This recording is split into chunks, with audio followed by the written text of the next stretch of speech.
अस्सलाम वालेकुम। PSL special के साथ मैं हूं आपकी मेज़बान ज़ारा शफी। और जनाब तमाम दर बाहम जो थे वो दम तोड़ चुके हैं और पीएसएल की रंगीनियां पूरी आबोताब के साथ जारी हैं। और कल भी मैच खेला गया, कोयटा ग्लैडिएटर्स का हुआ और उन्होंने ये मैच यहां पर लूज़ कर दिया है। अब तक 4 मैचेस खेले हैं और चारों मैचेस में ही नाकामी उनका मुकद्दर बन चुकी है। आज बड़ा मुकाबला होने जा रहा है पेशावर ज़ल्मी और कराची किंग्स के दरमियान। और अभी तक जो इत्तलात मौसूल हुई हैं, यहाँ पर कराची किंग्स ने टॉस जीत लिया है और पहले उनकी जानिब से फील्डिंग का फैसला किया गया है। तो मैच तो बाद में जीतेंगे, टॉस जीत गए हैं तो गालिबन यहाँ पर ये इम्कान भी बन जाता है कि शायद मैच भी जीत जाए, क्योंकि हम ये देख रहे हैं कि जो भी टॉस जीत रहा है वो मैच भी जीत रहा है। मेरे साथ मौजूद हैं स्टूडियोज में ही मोहम्मद रिजवान, मैं उनको वेलकम करती हूँ। रिजवान, जैसे कि कराची किंग्स अब टॉस जीत गया है तो रिवायत के मुताबिक अब ये लग रहा है कि मैच भी जीत जाएगा।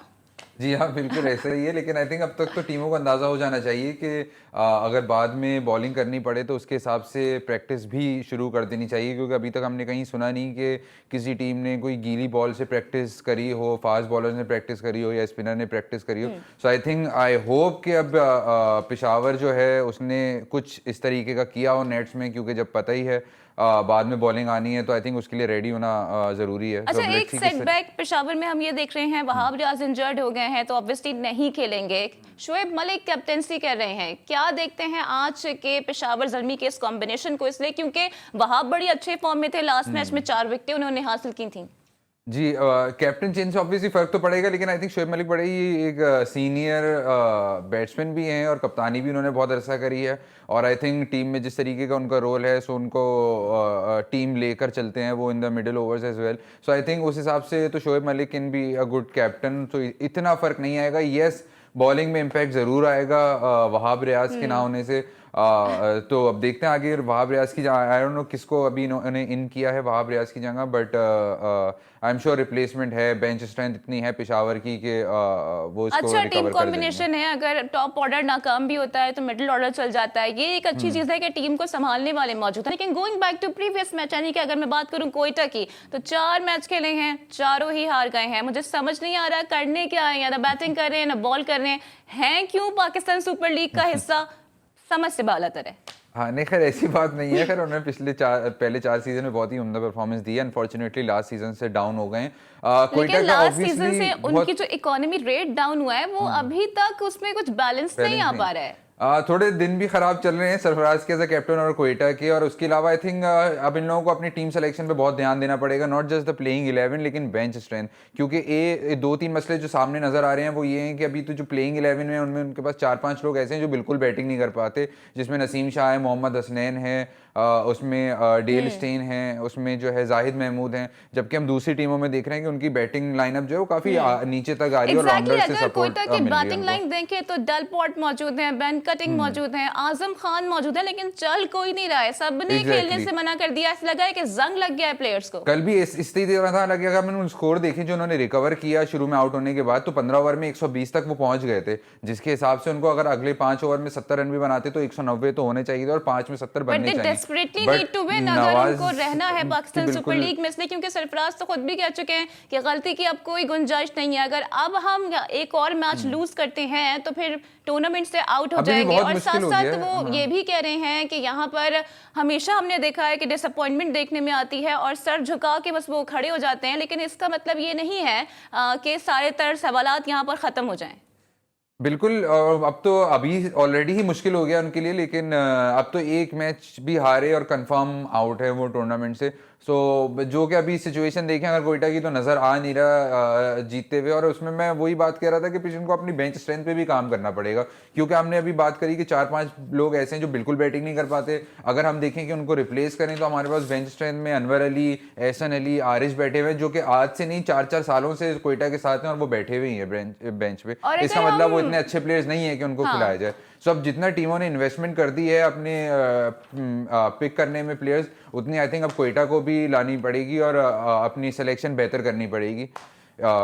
आगे जाते हुए आगे और सीजन में। आज जैसे कि मुकाबला भी होने जा रहा है पेशावर ज़ल्मी और कराची किंग्स के दरमियान, अब तक देखें मजमूई तौर पर तो दोनों के दरमियान 11 मैचेस खेले जा चुके हैं। इसके अलावा 8 मैचेस में पेशावर ज़ल्मी जीता है, जबकि 4 मैच ऐसे थे जबकि कराची किंग्स के नाम रहे हैं। 2020 की बात की जाए तो कराची जीता था 10 रन से, और अगर 19 की बात की जाए तो ज़ल्मी ने जीता था ये मैच 61 रन से। इसके अलावा 19 में ही ज़ल्मी जीता है 44 रन से, और फिर 18 में ज़ल्मी जीता है 13 रन से। तो यहाँ पर हम ये देख रहे हैं कि पेशावर ज़ल्मी का पलड़ा यहाँ पर भारी है। कराची किंग्स की स्ट्रैटेजी क्या होगी, क्योंकि लास्ट मैच में हमने ये भी देखा था कि इमाद वसीम की जानिब से खासी पुअर कैप्टेंसी का मुजाहिरा किया गया था।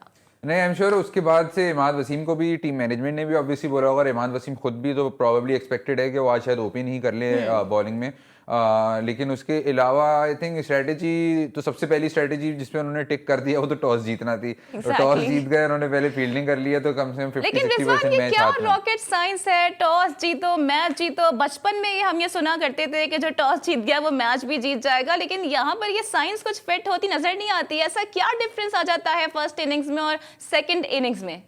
असल में T20 में जो है वो टॉस ओवरऑल भी बड़ा इंपॉर्टेंट होता है, क्योंकि जब टीम चेस करने जा रही होती है तो उसको जब पहली टीम बैटिंग कर रही होती है तो उसको एग्जैक्ट टोटल या पार टोटल पता नहीं होता, जिसकी वजह से वो ज़्यादा शायद ओवर ट्राई करती है और इन दी एंड जाके एक स्कोर पर पहुंचती है। जबकि चेजिंग टीम जो है उसको बखूबी अंदाजा होता है किस रन रेट से लेके चलना है, वो अपनी इनिंग को उसी तरीके से प्लान करती है, उसी तरीके से अपना बैटिंग ऑर्डर शफल करती है।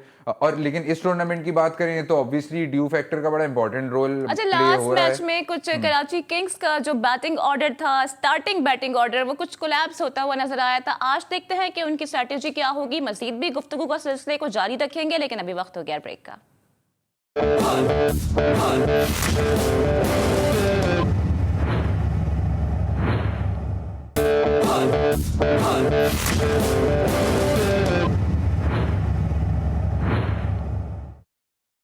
और वेलकम बैक जनाब। पेशावर ज़ल्मी और कराची किंग्स अब से कुछ देर बाद ही इन एक्शन होंगे। कराची किंग्स ने टॉस जीतकर पहले फील्डिंग का फैसला कर लिया है, और लगता तो ये है कि ये फैसला उनके लिए काफ़ी सूदमंद भी साबित होगा। अगर हम ओवरऑल देखें तो पेशावर ज़ल्मी की पोजीशन इस वक्त बहुत तगड़ी है, 6 पॉइंट्स के साथ सर फहरिस्त हैं वो, पॉइंट्स टेबल भी। कराची किंग्स जो है वो 4 मैच खेला है, 2 मैच जीता है और 2 मैच हारा है। अगर आज का मैच कराची जीत जाता है तो उनके भी 6 पॉइंट्स हो जाएंगे। और मोहम्मद रिजवान मेरे साथ मौजूद हैं, उनसे मजीद कराची की बैटिंग के हवाले से कुछ बात करते हैं। तो रिजवान, अगर मैं आपसे बात करूं शर्जील की और आजम की, तो एक अच्छा ओपनिंग स्टार्ट दोनों फराहम कर देते हैं, और जिस तरह से शर्जील खेल रहे हैं, लास्ट 4 मैचेस में तकरीबन 200 रन बना लिए हैं। अब तक हाईएस्ट स्कोर उनका 105 है, और अगर उनकी स्ट्राइक रेट की बात की जाए तो 172 है। That is amazing. जी, शर्जील बिल्कुल इस सीज़न में अब लग रहा है, स्पेशली उस 100 के बाद के वापस आ गए हैं, और उनकी बैटिंग भी पिछले सीज़न के मुकाबले में काफ़ी इंप्रूवमेंट नज़र आ रही है। शॉट्स भी उनके विकेट के चारों तरफ लग रहे हैं, जिस तरीके से हम अराउंड द विकेट खेलते हैं। जी, exactly. So I think Sharjeel तो एक इंपॉर्टेंट प्लेयर हैं ही हैं उनके लिए, जो एक तेज़ स्टार्ट दे सकते हैं। I think when chasing again Babar Azam का रोल बड़ा इंपॉर्टेंट हो जाता है, बिकॉज अगर तो लो स्कोरिंग मैच होता है कि 150 तक रोक देते हैं वो टीम को, फिर बाबर ने सिर्फ एंकर रोल प्ले करना और बाबर पूरा मैच को लेकर चलते हैं एंड तक। अगर कोई बड़ा स्कोर बनता है तो हमने लास्ट मैच में देखा, खैर बाबर ने वो भी चेज करवाया, अराउंड को 94 रन उन्होंने किए थे, नॉट आउट आए थे। सो आई थिंक बाबर का रोल बड़ा इंपॉर्टेंट है लेकिन ओवरऑल आई मैच थिंक में। अगर कराची किंग्स को आज जाना पड़ेगा 200 प्लस, क्योंकि हम ये भी देख रहे हैं कि जब फर्स्ट बैट करती है टीम आफ्टर 15 ओवर्स, अगर हम देखें तो वो जो 5 ओवर हैं 18 से जो 20 बॉलें होती हैं उस पर रन बहुत ज़्यादा कम बनते हैं, तो ये भी एक सेटबैक है। और जैसा कि आप बात कर रहे हैं बाबर की और शर्जील की भी, तो शर्जील के लिए सुनहरी मौका है, इस मौके के जरिए वो कम बैक कर सकते हैं नेशनल टीम में, लेकिन थोड़ा सा उनको अपनी फिटनेस पे ध्यान देना होगा। बिल्कुल, आई थिंक पहली बैटिंग जो टीम कर रही है वो ट्राई तो कर रही है 200, बट अनफॉर्चुनेटली अभी तक कोई 200 क्रॉस कर नहीं सका। और उसका रीजन बिल्कुल आपने सही बोला कि 18 ओवर तक बड़े अच्छे जाते हैं, एकदम से 1-2 ओवर डाउन हो जाते हैं, जिसकी वजह से 200 से पहले रुक जाते हैं। तो इस वजह से आई थिंक वो हर ओवर जो है वो बड़ा इंपॉर्टेंट है कि हर ओवर में स्कोर है। और पहले बैटिंग के लिए आई थिंक एक ट्रिक तो यही है, अगर आप पहले बैटिंग कर रहे हैं तो आपने 200 से ऊपर जाना है, उसके बाद ही आपका कोई चांस बनेगा जीतने का। और जहाँ तक शर्जील की बात है, यस उनकी बातें तो चली रही हैं बिल्कुल, शायद ओपनिंग स्लॉट में वापसी की, लेकिन उनकी फिटनेस पे ऑब्वियसली हर किसी को इशू है। और आई थिंक जो मोहम्मद यूसुफ ने इनिशियली भी बोला अच्छा था कि रिजवान, जैसे कि आप बात कर रहे हैं बॉलिंग की भी, तो अगर हम बॉलिंग में बात करते हैं कराची किंग्स की और खासकर बात करते हैं मोहम्मद आमिर की, तो वो जो स्पार्क था उनके अंदर वो काफ़ी मिस नज़र आ रहा है। अगर हम उनके स्टैट्स भी देखते हैं तो अब तक 4 मैचेस खेल चुके हैं, तकरीबन 16 उन्होंने ओवर्स करा दिए हैं और 126 रन दे के उन्होंने 4 विकेटें हासिल की हैं। इकॉनमी रेट देखा जाए तो उनका 7.87 है, जो कि बहुत अच्छा नहीं है। तो क्या समझते हैं कि आमिर कहाँ लैग कर रही हैं, क्या मिस कर रही हैं, क्या सेम लाइन पे बॉल करा रहे हैं जिसकी वजह से रिजल्ट्स उनको नहीं मिल रहे? आमिर का बिल्कुल यही मसला है कि आमिर जो है initially even though last match बड़ा उनका अच्छा गया, लेकिन वो फिर आखिरी ओवर में पूरा बराबर हो गया वो। लेकिन उनके साथ इशू यही है कि वो जो है इनिशियली बॉल को स्विंग करने पे नहीं जा रहे हैं। सो उनका माइंडसेट शुरू से जो उनकी बॉलिंग दिख रही है वो डिफेंसिव दिख रही है कि मुझे रन नहीं देने हैं या रन रोक के रखने हैं या ओवर एक्सपेंसिव ओवर नहीं करने। जबकि on the other hand Shaheen Afridi को देखें तो वो शुरू के 1-2 ओवर जो है वो स्विंग होती है उनकी प्रॉपर, अंदर भी आती है बाहर भी जाती है, पड़ के सीम होती है। सो आई थिंक आमिर में वो चीज लैक कर रही है कि वो इनिशियली नई बॉल को स्विंग करने पर जाएं और उनको स्विंग मिले भी। सो आई थिंक वो एक कल मिसिंग हमने है देखा जिस तरह फहीम अशरफ ने बॉल कराई है, बैट पे बॉल भी आ रहा था लेकिन उनका बॉल सीम भी कर रहा था, जो कि एक अच्छा साइन है फास्ट बॉलर्स के लिए। एग्जैक्टली बिल्कुल। और हो सकता है, ऐसा नहीं है कि विकेट में ऐसा भी नहीं है कि बिल्कुल ही मुरझाई हुई विकेट है, विकेट में जान है। हम देखना अच्छे बॉलर इवन अभी पेशावर ज़ल्मी के आज भी मैच में आप देखेंगे साके महमूद को। सो वो भी एक प्रॉपर अच्छी बॉलिंग कर रहे हैं और उनको रिवर्स स्विंग भी मिल रही है एंड के ओवर्स में। सो आई थिंक वो आमिर के लिए एक चीज़ तो ये बड़ी इंपॉर्टेंट है कि वो बॉल को स्विंग करने पर जाएं रादर दिन की डिफेंसिव बॉलिंग करें और रन रोकने पर और आउटसाइड ऑफ स्टंप यॉर्कर्स और इन पे ज़्यादा इन्हिसार करें। ठीक है, और आज दूसरा बड़ा मुकाबला भी होने जा रहा है। अगर मैं ये कहूँ सरफराज वर्सेस रिजवान है तो ज़्यादा बेहतर होगा। जी हाँ, बिल्कुल ऐसा ही है। और सरफराज की गुड चीज़ कोयटा के लिए और सरफराज के लिए जो वाहिद अच्छी चीज़ इस टाइम पे चल रही है वो उनकी अपनी फॉर्म चल रही है। आई थिंक जो उनसे उम्मीद थी कि एज अ कैप्टन जो है वो चार्ज लें, उन्होंने दोनों लास्ट 2 मैचेस में बैटिंग में वो चार्ज लिया और अच्छे टोटल तक, कल तो खैर अच्छे टोटल पे नहीं पहुंच सके, लेकिन जिस स्टेज से रिकवर किया वहां पे 157 पे उन्होंने पहुंचाया टीम को। जबकि Rizwan on the other hand तो उनकी फॉर्म तो चल ही रही है। तो येस डेफिनेटली बैटिंग में तो इन दोनों का है ही है versus, but as a team भी अगर देखें तो दोनों टीम इस वक्त लैडर पे बिल्कुल बिलो हैं। मुल्तान सुल्तान भी सिर्फ एक मैच जीता है तो 2 पॉइंट्स उनके कोयटा ने अभी तक स्टार्ट नहीं किया। मोरल तो हाई है ना कि एक मैच जीत गया, अनलेस नॉट लाइक कोयटा जो 4 मैच खेले और चारों ही मैच हार गए। बहरहाल अगर हम दोनों के स्टैट्स देखते हैं तो अब तक दोनों के दरमियान 5 मैचेस के लिए जा चुके हैं, जिसमें से 3 कोयटा ग्लैडिएटर्स ने जीते हैं। और अगर हम लास्ट स्पेल की बात करें तो जो 2020 का मैच था बारिश के बाइस वो नहीं खेला जा पाया था, जबकि 20 में ही मुल्तान सुल्तान 30 रन से जीता है। इसके अलावा अगर 19 की बात करें तो एक मैच में ग्लैडिएटर 6 विकेटों से और एक मैच में ग्लैडिएटर्स को 8 विकेटों से कामयाबी भी मिली है। लेकिन अगर 18 की बात करें तो ग्लैडिएटर्स को 2 विकेटों से भी कामयाबी मिली है। तो यहाँ पर कोयटा ग्लैडिएटर का एज है। और क्या पता ये एज इसलिए भी है क्योंकि जो इंट्रोडक्शन हुआ है मुल्तान सुल्तान का वो थोड़ा लेट हुआ है। हाँ, ऐश तो हासिल है और वो इस वजह से भी खैर क्योंकि उन्होंने पहले सीजन से तो बहुत अच्छे ही खेले, लेकिन मुल्तान सुल्तान डेफिनेटली एक टीम अच्छी है जो कि क्लिक कर रही है। सिर्फ उनके पास इशू जो है वो सिर्फ डेथ ओवर्स का आ रहा है और वो बॉलिंग में स्ट्रगल कर रहे हैं। और आई थिंक मैं पहले भी मैंने बात कही है कि अगर वो समहाउ इमरान ताहिर को इन कर लेते हैं तो आई थिंक मुल्तान सुल्तान जो है वो अपने विनिंग स्ट्रीक पे शुरू हो जाएगी। बिकॉज आई थिंक वही एक उनके पास लैकिंग आ रही है क्योंकि बैटिंग ऑर्डर भी चल रहा है, स्कोर भी कर रहे हैं, वो विंस भी स्कोर कर रहे हैं, रिजवान खुद भी स्कोर कर रहे हैं। आई थिंक इमरान ताहिर का इंट्रोडक्शन मुल्तान की टीम में बहुत जरूरी है। सिर्फ और सिर्फ कोयटा ग्लैडिएटर्स है जिन्होंने मैं ना मानूं कि रट पे कायम है और मना कर दिया है कि हम तो बस खेलना नहीं चाहते और कोशिश कर रहे हैं कि बस कोई धक्का दे दे तो हम टूर्नामेंट से भी बाहर निकल जाएं। बहरहाल मुल्तान सुल्तान के जो बॉलिंग कोच है अजहर महमूद, उनकी जानिब से भी एक स्टेटमेंट सामने आ चुका है और उन्होंने कहा है कि अगर वो टॉस जीत जाते हैं तो वो शायद ये भी कोशिश करें कि पहले वो बैट करें और इस रिवायत को ब्रेक करें। मजीद उन्होंने क्या कहा है आपको ये भी सुनवाते हैं। कोयटा के साथ मैच है, तैयारियां पूरी हैं। इंशाल्लाह उम्मीद करेंगे कि ये मैच जीतने की कोशिश करें।